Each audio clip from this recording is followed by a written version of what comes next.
Welcome to our channel.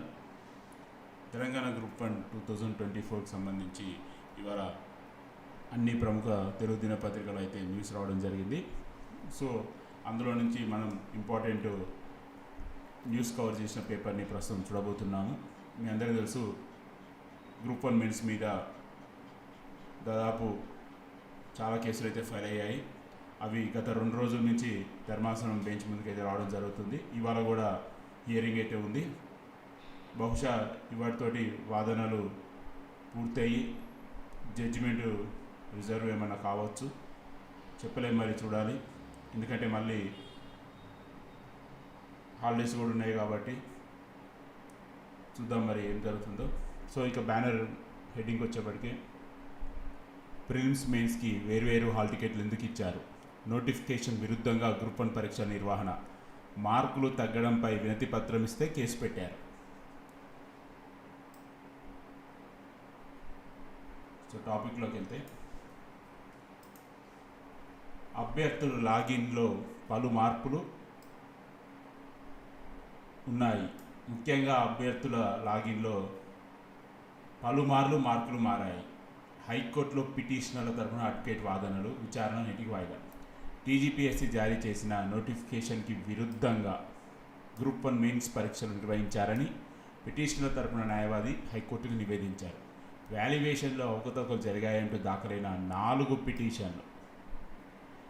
పిటిషన్లపై ధర్మాసనం గురువారం విచారణ చేపట్టారు.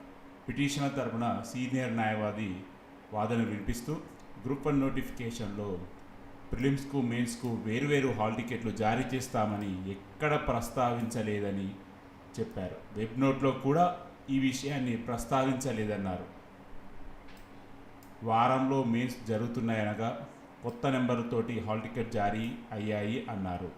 వరుసగా నెంబర్లు ఎలా కేటాయించడానికి సులభంగా ఉంటుందని టీజీపీఎస్సీ చెబుతున్న కారణం సహేతుకంగా లేదన్నారు. కేవలం కొంతమందికి లబ్ధి చేకూర్చడానికే మెయిన్స్ హాల్ టికెట్ని వేరువేరుగా ఇచ్చారని అన్నారు. కేంద్ర ప్రభుత్వం నిర్వహించే యూపీఎస్సీ పరీక్షలకి లక్షలాది మంది హాజరైన ఒకే హాల్ టికెట్ని జారీ చేస్తారన్నారు. కానీ తెలంగాణ పబ్లిక్ సర్వీస్ కమిషన్ నిర్వహించిన గ్రూప్ 1 పరీక్షలకు 2 హాల్ టికెట్లు జారీ చేయడం అనుమానాలకు తావిస్తుందన్నారు. సో మనం దీని మీద ఒక సామాన్యుడిగా మనం అనలైజ్ చేసుకుంటే, యూపీఎస్సీ ప్రతి సంవత్సరం జాబ్ క్యాలెండర్ పద్ధతిలో ఇప్పటికీ వేలాది పోస్టులని భర్తీ చేశారు. ఎంతోమంది ఎక్స్పర్ట్ కమిటీలు, ఎంతో సీనియర్స్ దానికి మెంబర్స్గా ఉంటారు. మరి వాళ్ళే ప్రిలిమ్స్, మెయిన్స్, ఇంటర్వ్యూలకి ఒక హాల్ టికెట్ నెంబర్ ఇచ్చినప్పుడు దాదాపు 14 ఏళ్ళకో 10 ఏళ్ళకో 5 ఏళ్ళకో 6 ఏళ్ళకో రాష్ట్ర పబ్లిక్ సర్వీస్ కమిషన్లో నిర్వహించే గ్రూప్ 1కి 2 హాల్ టికెట్లు ఇవ్వడం అనేది ఖచ్చితంగా ఒక క్వశ్చన్ మార్కే అని చెప్పాలి. మళ్ళీ చాలా సందర్భాల్లో కోర్టుకి గవర్నమెంట్ తరపున ఉన్న వాళ్ళే తెలియజేస్తారు, నోటిఫికేషన్లో ఇచ్చిందే ఫైనల్, దాన్ని చేంజ్ చేయడం కుదరదు అని. మరి ఇక్కడ వీళ్ళు నోటిఫికేషన్లో క్లియర్గా ఎక్కడ మెన్షన్ చేయలేదని కూడా చెప్తున్నారు, 2 హాల్ టికెట్స్ ఇష్యూ చేస్తామని. సో ఇటువంటి విన్నప్పుడు ఏమవుతుందంటే ఒక సామాన్య అభ్యర్థికి కూడా అనుమానాలు వస్తాయి ఖచ్చితంగా. సో ఏదైనా ఒక ట్రాన్స్పరెన్సీగా చేయాల్సినటువంటి ఒక వ్యవస్థే ఇలాంటి అనుమానాలకు తావిస్తున్నప్పుడు ఖచ్చితంగా అందరూ కూడా అనుమానపడాల్సి వస్తుంది. సో మరి చూద్దాం ఏం జరగబోతుందో, గౌరవ ధర్మాసనం ఏ విధంగా దీన్ని సాల్వ్ చేస్తారో.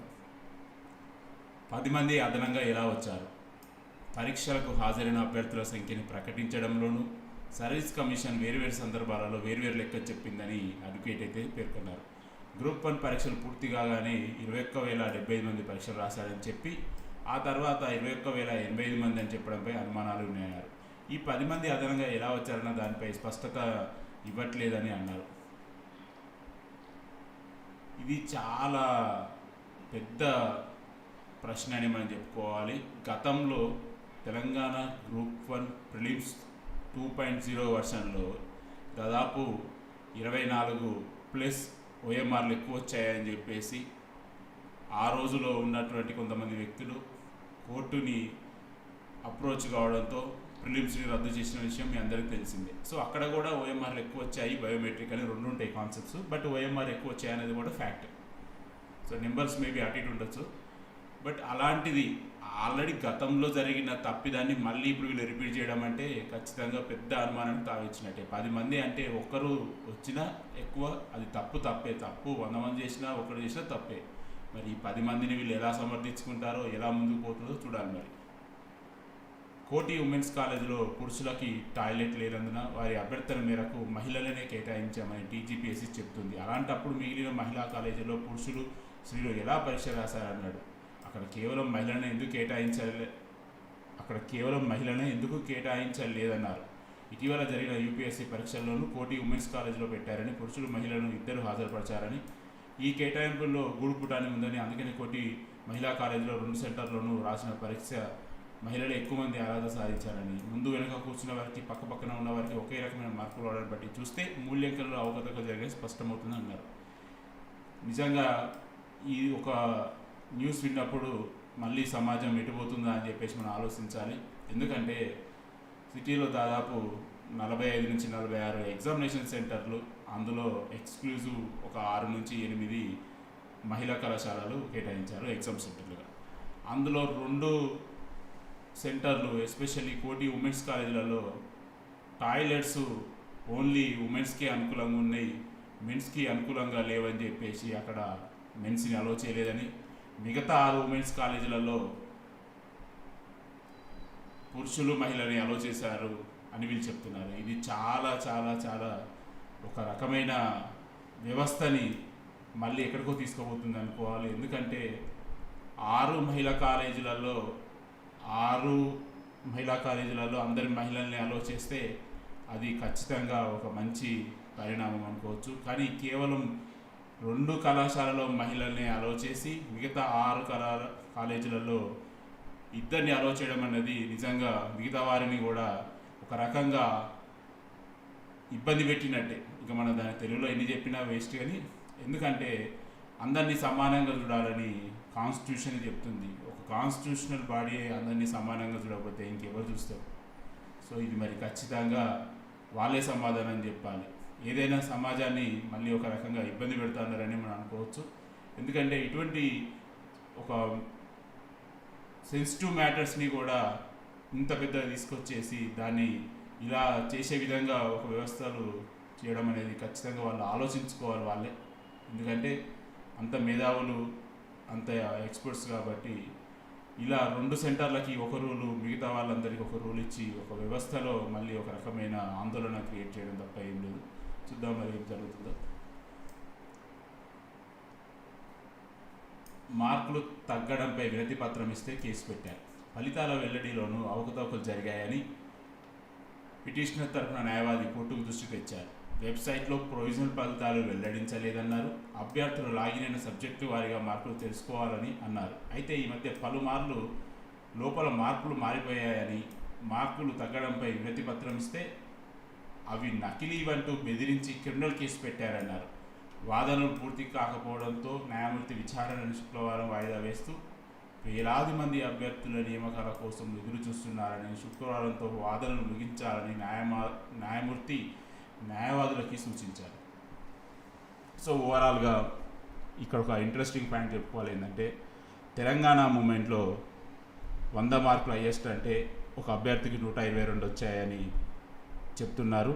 సో అది ఎప్పుడైతే చెప్పడం జరిగిందో అటువంటి తప్పిదాలు జరిగిన అభ్యర్థులందరి మీద ఎవరైతే మాకు తగ్గాయనో పెరిగాయనో వస్తే వాళ్ళ మీద క్రిమినల్ కేసు పెట్టి బెదిరిస్తున్నారని వీళ్ళు చెప్తున్నారు. సో ఇలా కేసెస్ వల్ల పరిష్కారం కాదు, బెదిరింపుల వల్ల పరిష్కారం కాదు. దీనికి ఒక ప్రాపర్ ఛానల్లో సక్రమంగా చేస్తేనే దీనికి ఒక సొల్యూషన్ వస్తుంది. అదేవిధంగా గౌరవ ధర్మాసనం కూడా పిటిషనర్లు వారి యొక్క వాదనలని, అదేవిధంగా టీజీపీఎస్సీ వాదనని శుక్రవారంతో బిగించాలని చాలామంది అభ్యర్థులు ఎదురు చూస్తూ ఉన్నారని తెలియజేయడం అన్నది శుభ పరిణామం కింద భావించవచ్చు. ఏదేమైనా తెలంగాణ గ్రూప్ 1 2024 మీద తప్పుల తడకగా తయారైందని మనం చెప్పుకోవచ్చు. ఎందుకంటే ఒక వ్యవస్థ వాళ్ళు నిర్వహించాలనుకుంటే వాళ్ళకి తిరిగే లేదు. బట్ ఇలా తప్పుల మీద తప్పులు, అది ఏ విధమైన తప్పులు అనేది వాళ్ళకే తెలుసు. బట్ ఏదేమైనా కానీ విద్యార్థులు ఆశించేది ఒక మంచి వాతావరణంలో ఒక జెన్యున్గా చదివిన అబ్బాయిలకి అమ్మాయిలకి జాబులు వాళ్ళు కోరుకుంటారు. కానీ ఇలా 10 మంది ఎక్కువ రావడం, సెంటర్లు ఒకరికి అనుకూలంగా, ప్రిలిమ్స్కి మెయిన్స్కి హాల్ టికెట్లు, ఇలా అన్నీ కూడా చేంజ్ చేయడం వల్ల అది ఖచ్చితంగా